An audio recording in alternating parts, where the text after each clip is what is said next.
القرآن يا خالق الإنسان يا ربي يا رحمن شكرا يا رب شكرا يا ربي شكرا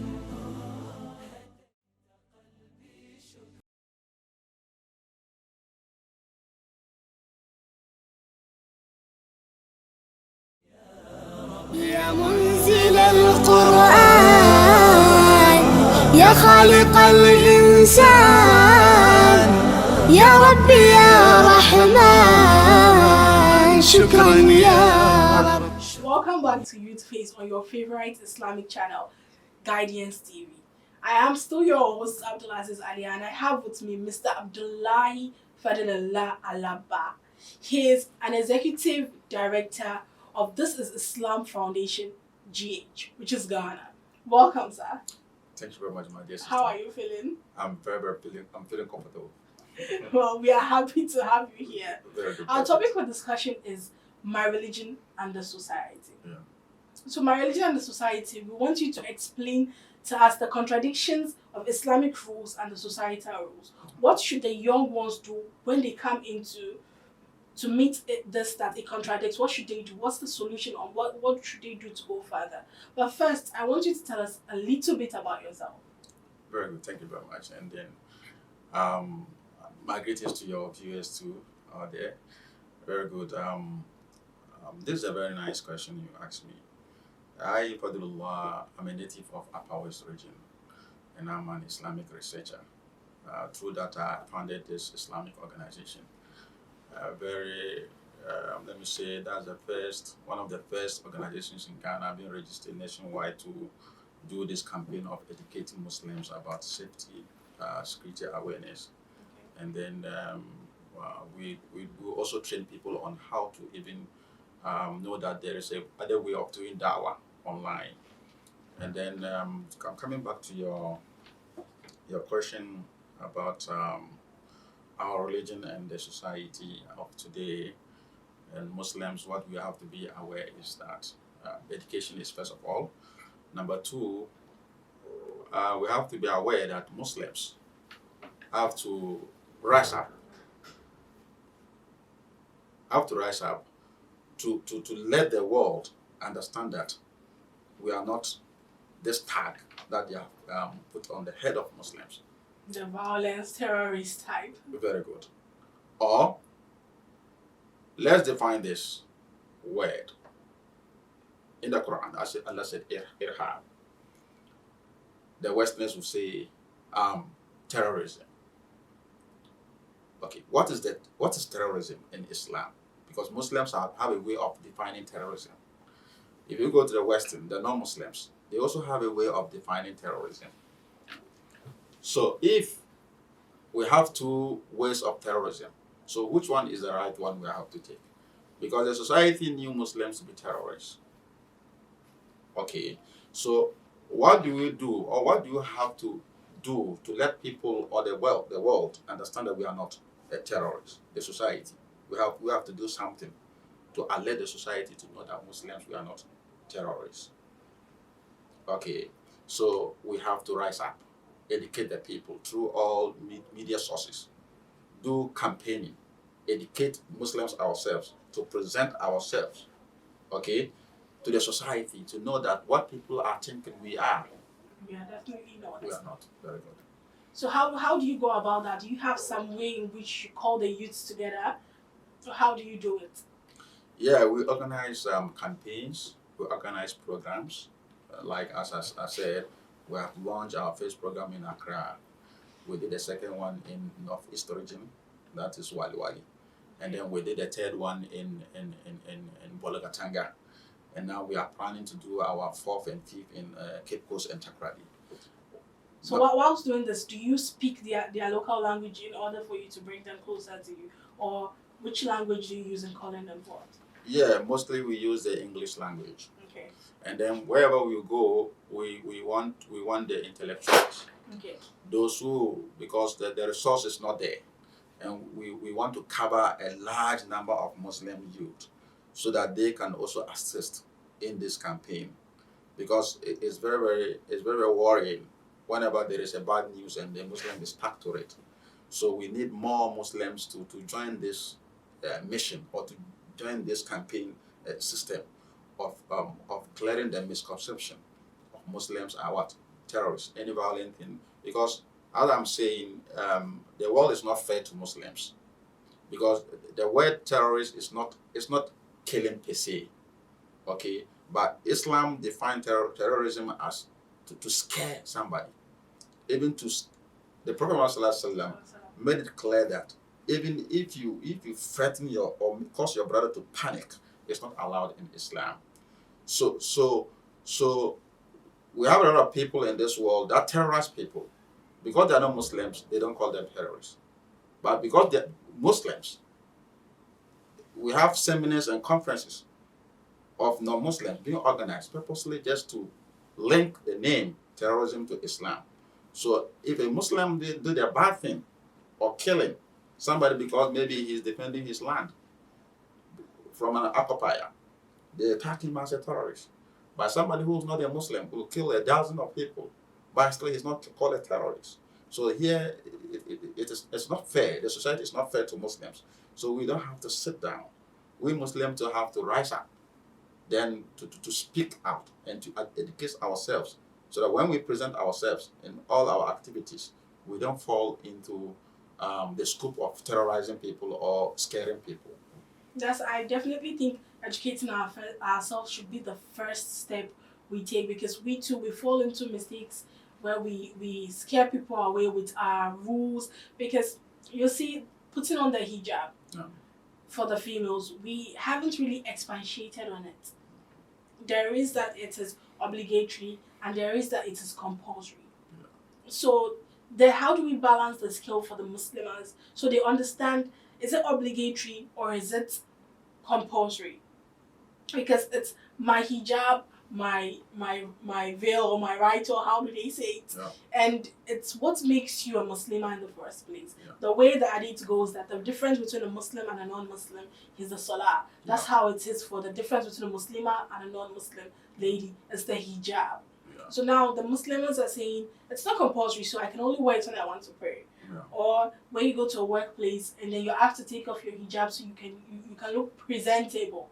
Say you're a front desk, or you're working as a reception, as a call center personnel, they want you to take off your hijab or to do a small scarf, so they say, so you can look beautiful and presentable. So what you have to say to the young Muslims who think their hijab is really not compulsory, or it is compulsory, how do we balance that? Very good. This is a very important question. Thank you very much for this question. You know, on the topic of hijab, it is something that is a wide topic, and I have to start by questioning those who even wear the hijab. Did they even, as they wear the hijab, did they know the meaning of the wearing of the hijab? So I'm part of those you question. That's the most important thing. We must educate ourselves. So if the person even wearing it don't know the reason why, the cause is wearing it, what about those who don't wear it? You see, the hijab is a mandatory, like salat is. Okay. Like zakat is. So it's not by choice. No. It's not something that is choice. Okay. You know, there are so many verses in the Quran. Allah has prescribed the covering of the veil for women in Islam, because it used not to be so. You see, so why should a woman want to present himself? Because of necessity. So you can see that Allah said to the Prophet Muhammad ﷺ in the Quran that he should tell the women that they should stay at home. وَقَرْنَا فِي بُيُوتِهِنَّ. So women here, the first point is they should stay at home. But why do women have to work? Here means that the verse here Allah said the woman should stay at home means if the woman is, is self-sufficient. Okay. Why does she go to work again as a Islam woman? Or the father is self-sufficient. The husband is self-sufficient. There is no need for this woman to go out there. But if in Africa, let's say most of women are the breadwinners of the home, Definitely, especially in Ghana. So they have to go out there. So, and Allah knew that one day they have to go out there. The women have to go out there to work. So that's why Allah continued with the verse by saying that, وَلَا تَبَرَّجْنَا.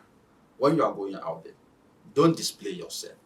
تَبَرَّجِ الْجَاهِلِيَّةِ الْأُولَى. Like the past days of ignorance, when women used to expose themselves. So we are not in the time of Jahiliyyah, as Allah said, the past time of ignorance.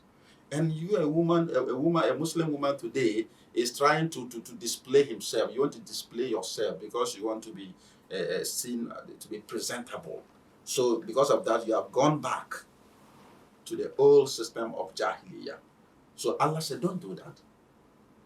Then Allah, in a certain place in the Quran, Allah prescribed the importance of this what do you call it, hijab, by saying to the Prophet Muhammad sallallahu alaihi wasallam that Allah said, "Okullil azwajika." My Prophet said to your wives, wa abnaika, and to your daughters, walin nisa'il mu'minina, and to you, the Muslim in general, the faithful Muslim, and all women there, that yudnina alayhinna min jalabibihinna. They should cover themselves. So this is where you don't have to take it light. Zalika adna an yu'rafna. This is what you do. You women, when you do that, you'll be known. Okay, you'll be known as a Muslim woman. We are modest. They are modest. So why should you have to expose yourself? Then Allah continues to say that if we don't do that, Fala Yosei, if you don't do that, you'll be harmed. So he has told us the reason why he's telling us to cover up already. So you see, our Muslim sisters, the hijab is mandatory. It's not voluntary. It's not by choice. It's not my hijab, my choice. If I like, I cover up my hair, or I have to do it when I pray. So inshallah, we're going on a quick break. When we come back, we'll go deep. يا منزل القرآن يا خالق الإنسان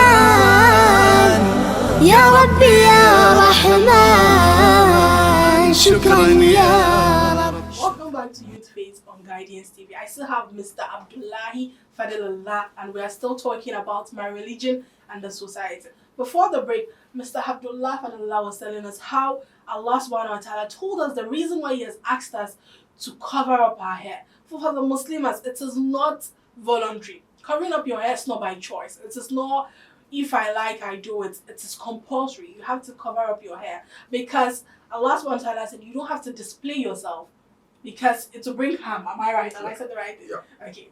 Yeah. So as I was on this point, you see, whatever Allah says in the Quran, we have to go back and take it, because based on this topic or this verse alone, linking up to the hijab issue, if you go to check the list, the statistics of countries that don't use the Islamic rules, okay, on this hijab issue, assault on women cases, just this 2021, you'll be shocked.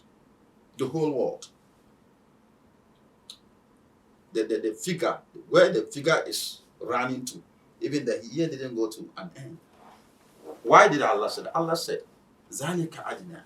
If you do that, that is nearer. That is nearer to protect you, to make you be known. You're orphan. You will be known as Muslim ladies who are different from what other ladies or other non-Muslim ladies. And you do that because of what? Modesty, moral character. Then Allah said, if you don't do that, you'll be harmed. As I was saying, Yes. rape cases, women, female assault cases on them. Why? Because of the way they display themselves. That's the saying, as you dress is the way you will be addressed. Very good. So whatever is happening today, Allah have known it before. That's why He has guided Muslim women to cover themselves, to be known as Muslim women, and to be respected too. You see, don't force somebody to wear hijab. Okay, I guess that's where they got it. Was Yeah, don't force the person, but educate the person. to know the importance Why they are wearing it. why they are wearing it. You see that the person himself will take up to it without forcing the person, then the person will be wearing it because they say so. I guess this is the expansion they needed to understand, because now they come and then they say, oh, it's not compulsory. I guess the person was trying to say, I can't force you. Allah's not forcing you to do it. Yeah. He's just trying to let you understand why you should do it and why it is important for you to do it. Now I get it. Alhamdulillah. So there's a recent case about students not fasting whilst going to school, because according to the administration, they are going to fall sick and it was going to become an issue for the administration of the school. So that case, and fasting is one of the pillars of Islam. Yeah. After Iman, Salat, it is Sawan, which is the fasting. It's the third pillar of Islam, which is very important in our religion. So when you're schooling, which is what you are doing, and then it is good for you, going to seeking knowledge is actually good, but it has made you unable to practice your religion. Now the rule, I can't fast when I'm going to school. When that's the contradiction with the religious rule and then the societal rule. What should a young one do at that point in time? Okay, as this is a nice question to link up to Islamic issues. This question is a wake-up call for our authorities and the leaders of Muslims in the community, in the society at large, because it's not only fasting that our wars are being prevented from doing. If you go deep down, you'll find out that most of them are even banned from performing salat in the schools. Most of them or other schools are being Muslim wars are being banned from wearing hijab. Okay, and the policy of the school, as I said, it's not an Islamic-oriented organization or school system, so you cannot go and change it Islamically. So that's why I'm saying that it's now a wake-up call. Muslim have to rise up, put away our differences, our disputes, come together, organize seminars and conferences to see the way forward on how in future we can get them enough Islamic schools that are basically oriented Islamically. Okay, so if we had them in future and you prefer to go to a school that you'll be prevented from fasting, and the choice of going to a school that you will fast, then you choose your choice, because Allah has given everybody his choice. As I'm speaking now, we have Islamic schools, but they are not enough. Is that not it? We have Islamic schools, but they are not enough.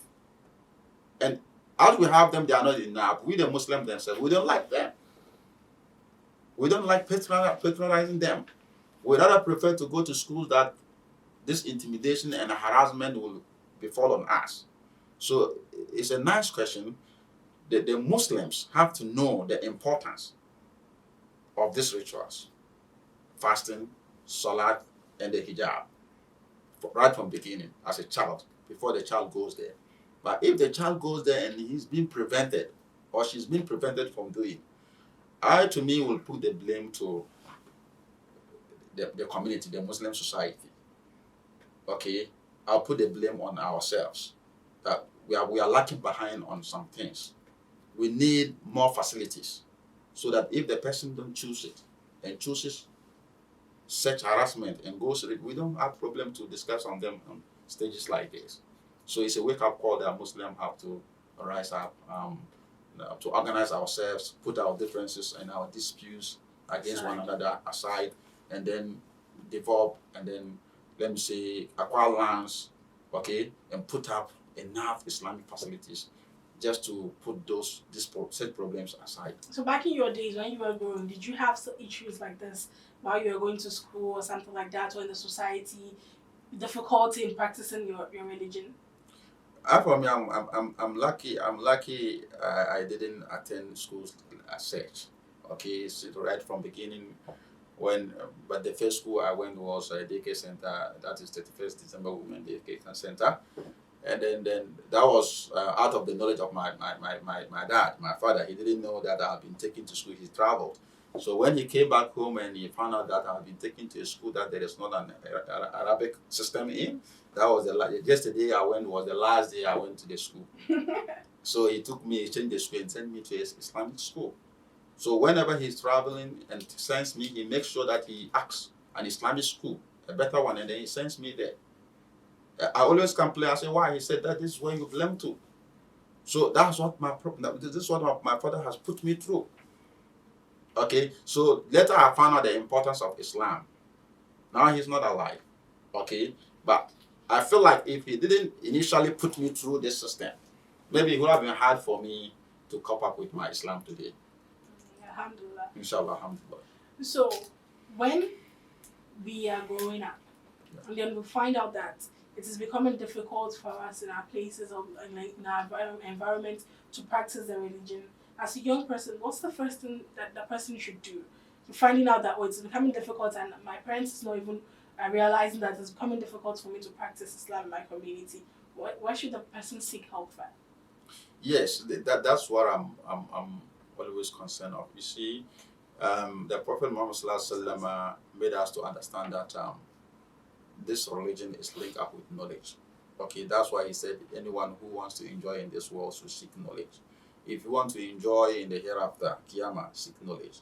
If you want to enjoy both the world and Qiyamah, you must seek knowledge. You see, so if the child right from beginning is grounded with Islamic knowledge and faith, okay, it doesn't care whichever community the person falls into. The person will still try to stand and to develop an Islamic iman.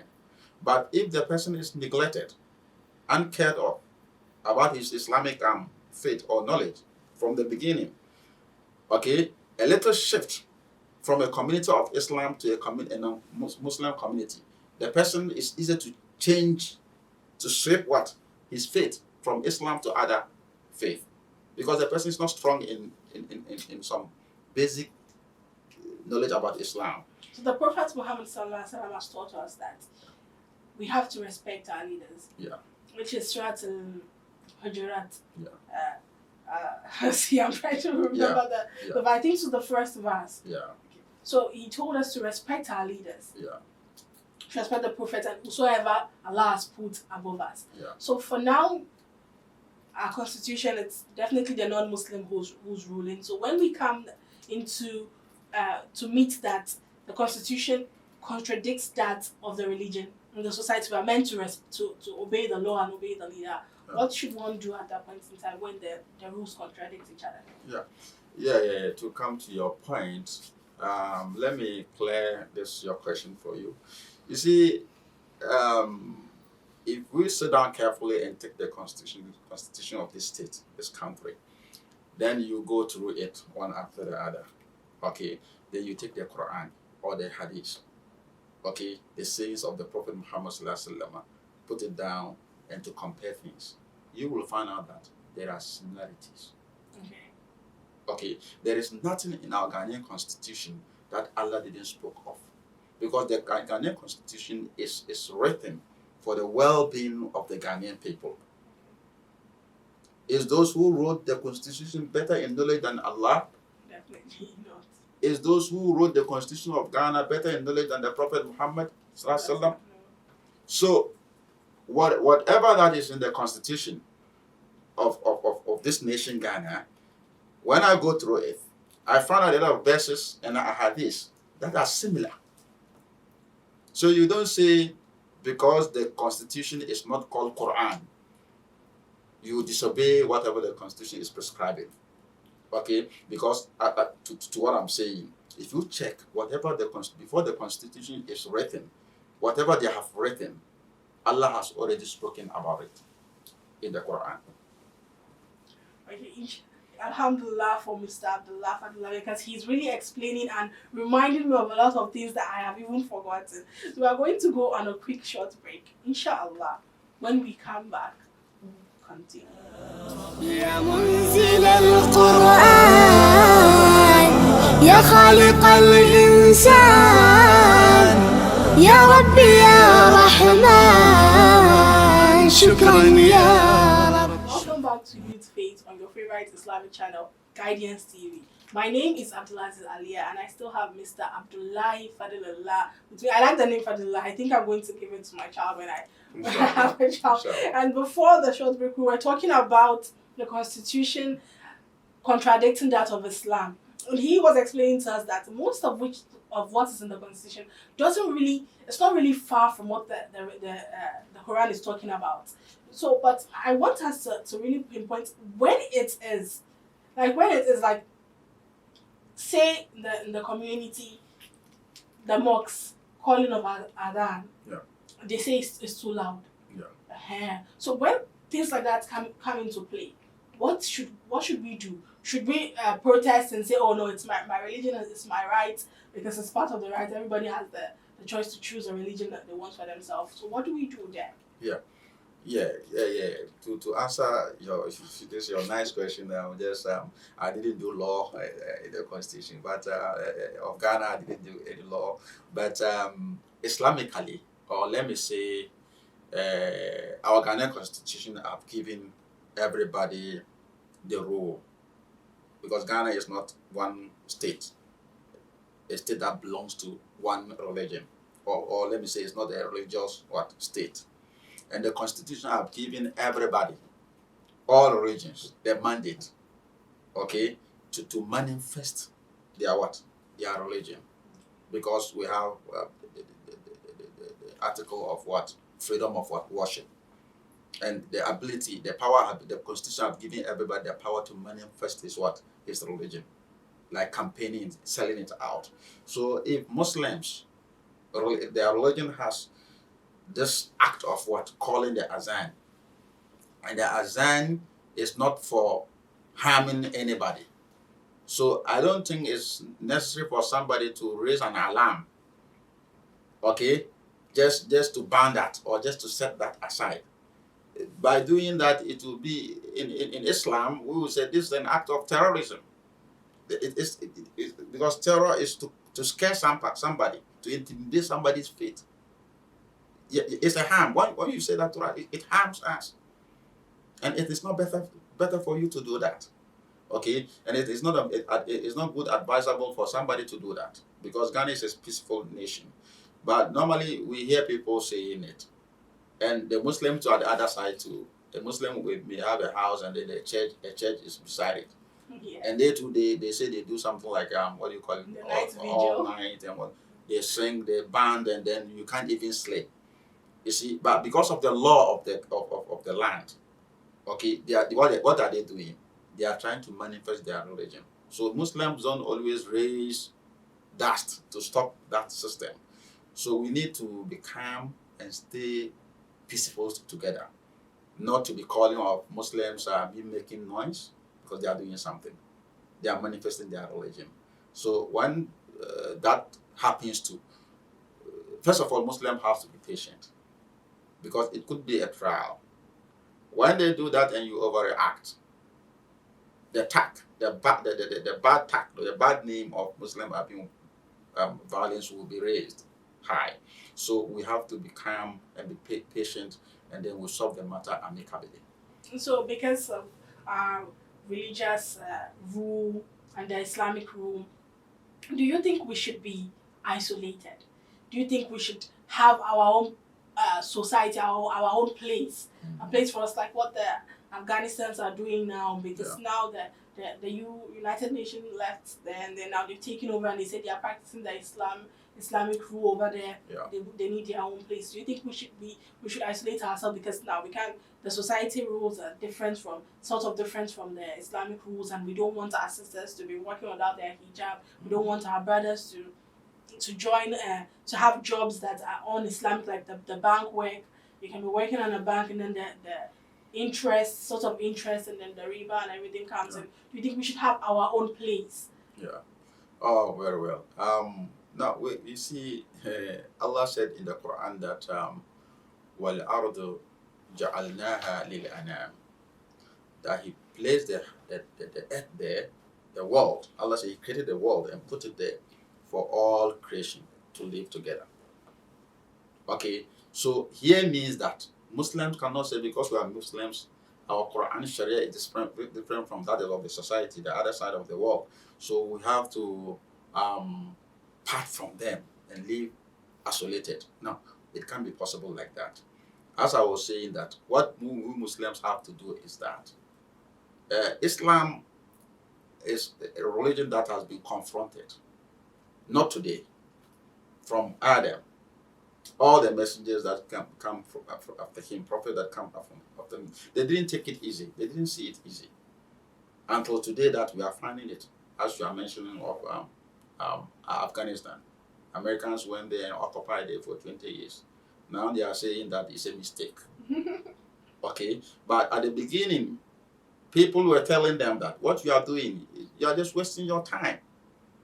You see, if the Afghan people didn't love the Taliban, by now there would have been a civil war now today. But the sort of is something like that, because they're coming up with the rules are now changing, so they are dividing the Muslims from the Muslim. So now they're separating and the females can't go to some place, they can't play, they can't do sports, they can't work and all sorts. So yeah, as I was saying, beginning in some of your past questions you asked me, Islamically, the Sharia, if you are going to work with it, okay, definitely there's going to be changes. The system is going to be different from that of the Western world. Okay, a lot of things in the Sharia, okay, that women should not do or women should not partake are being done and partaken in the other side of the world. Okay, even though Islam encourages women to be educated, but the mix-up, okay, the fitina in the mix-up is what Islam is preventing. Right from day one. Why do Muslim women have to pray back behind the men? Do you know the wisdom in it? You see, so the fitina, that's why Allah is warning women that whenever they are coming out, as I was saying, they shouldn't display themselves. Yes. But if women start to display themselves, okay, rumor about nakedness, what will happen? It will harm them themselves. Definitely. So these people are trying to prevent this harm.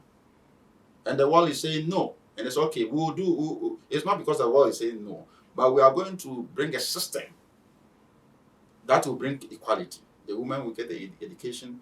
By in the classroom, we are going to separate them. We are going to put a barrier between them. You see, sometimes I would say the world is not being fair to Islam.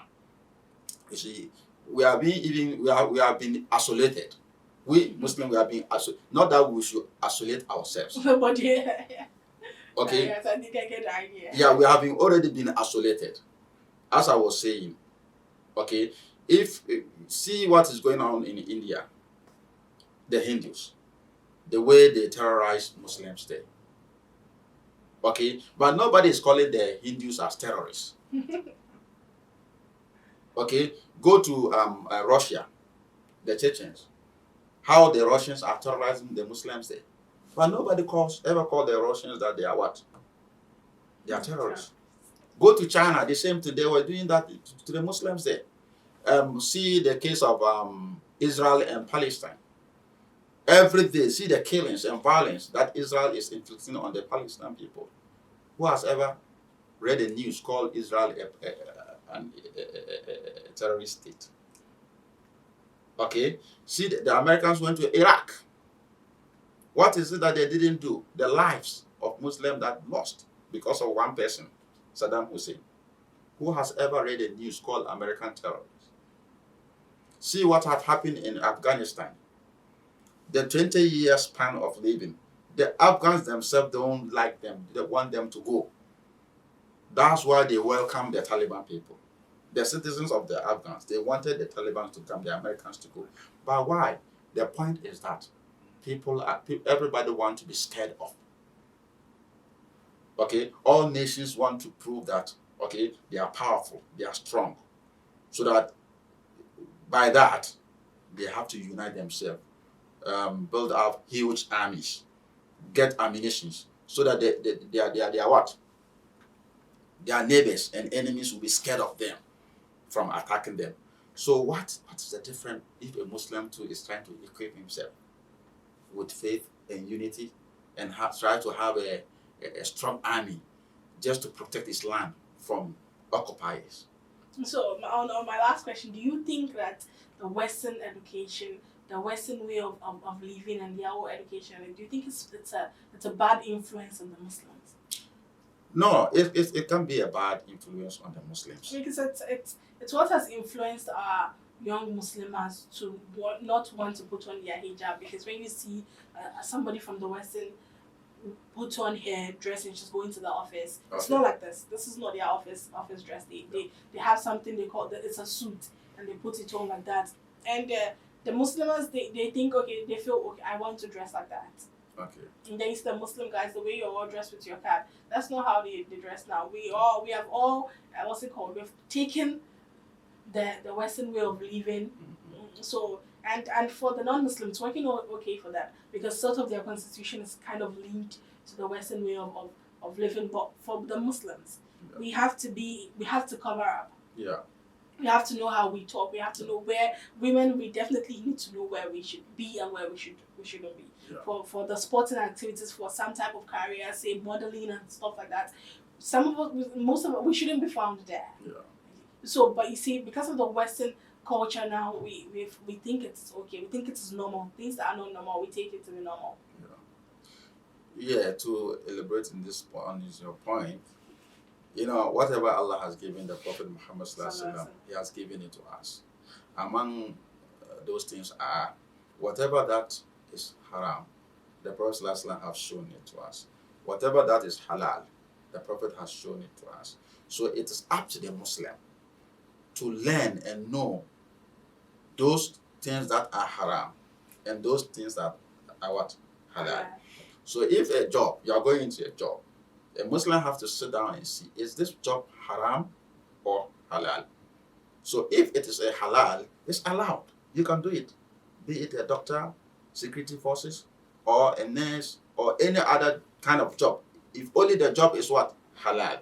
A Muslim is allowed to partake it. But don't go and partake a job that is haram. And then coming finally to this, your point on the issue of Muslims, being partaking on certain jobs, that are not for Muslims. There is not a prescribed job that this job is a Muslim and this job is for non-Muslim. So the criteria to know is for the Muslim to know that what I'm going into, is this halal or is it what? Haram. Yes. I hope that answers the question. He definitely answers my question, and alhamdulillah, we have come to the end of the show. I think this is the first time in the show in which I've asked all the questions without the time going. So alhamdulillah for that. We say a very big thank you to Mr. Abdullah. Thank you so much for coming and then explaining to us the basic things we need to work out our societal rules and then the Islamic rules. And I say thank you to the whole crew for making the show a very big success. And thank you to our viewers for staying tuned. My name is ABDUL-AZEEZ and this is GhTv on Guardians TV. يا منزل القرآن